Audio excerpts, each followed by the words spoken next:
gouvernance et intelligence du cœur, c'est quelque chose de très puissant. C'est quoi l'intelligence du cœur? C'est la capacité tout simplement de se souvenir qu'on est des êtres vivants, connectés au vivant, qu'on est traversé d'émotions, que la rationalité, il ne s'agit pas d'y renoncer, mais qu'au contraire, cette intelligence du cœur, elle enrichit notre rationalité, parce qu'elle permet de dépasser, de questionner, de se relier.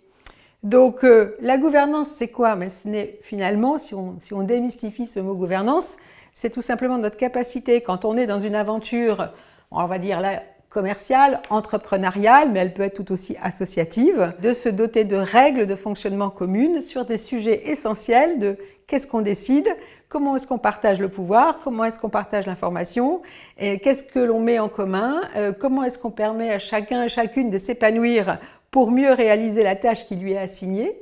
Et donc on voit bien que tout ça n'est pas uniquement et strictement une affaire de process, et que permettre de poser la question de ce que l'on ressent, permet de se fier à son intuition, permet de sentir qu'est-ce que l'on peut transformer, qu'est-ce que l'on peut apporter, et comment est-ce que l'on peut aussi le faire avec courage et en activant l'empathie. Et l'empathie, c'est quelque chose d'extrêmement fort, hein. C'est une partie essentielle dans l'intelligence du cœur.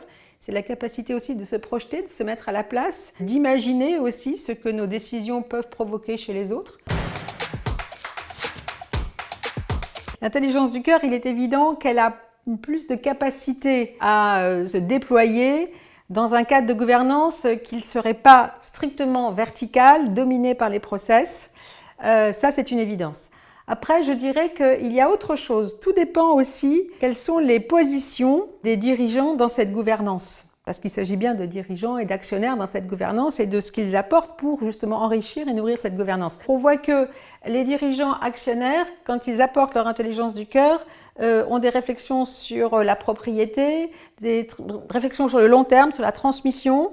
Et puis il y a ceux qui sont plutôt dans des structures, sont dirigeants. Des structures, bien sûr, ils adhèrent à la culture dominante, mais ils n'en ont pas été à l'origine.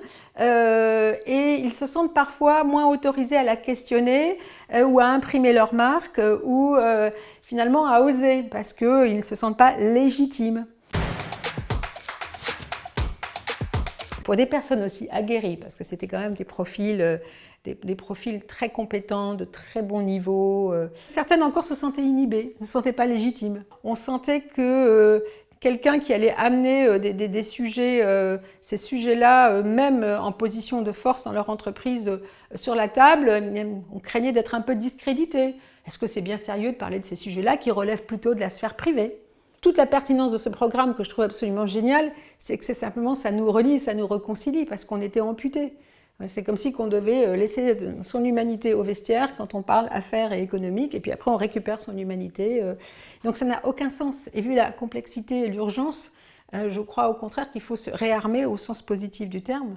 Et moi j'aime bien cette phrase de Michelet, je pense que je ne vais pas la dire tout à fait.